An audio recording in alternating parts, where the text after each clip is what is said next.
এখানে আমরা সবাই সবার সাথে ঈদের শুভেচ্ছা ভারপ্রাপ্ত কর্মকর্তা সহ জয়পুরহাটের ডিবি, জয়পুরহাট জেলা প্রশাসনের বাইরে জয়পুরহাট জেলা পরিষদের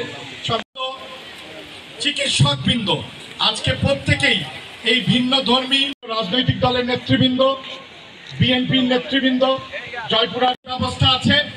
আমরা এখানে যাব যেহেতু আরো একটা ব্যাচের যাতে এখানে আমরা বসতে পারি, কারণ আমরা এই বিজ্ঞ পিপি অ্যাডভোকেট শাহিনুর ইসলাম জয়পুরহাট জেলা আইনজীবী, জয়পুরহাটের অ্যাডভোকেট হারুন ভাইকে মঞ্চে গিয়ে অতিথিদের সঙ্গে সম্পাদক রাইসুল ইসলাম বিপুল, আমি রিপনকে শুভেচ্ছা বিনিময় করার জন্য অনুরোধ করছি।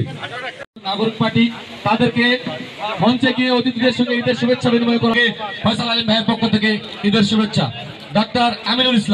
ডাক্তার মোহাম্মদ আমিনুল ইসলামকে অতিথি। ছাত্র অধিকার পরিষদ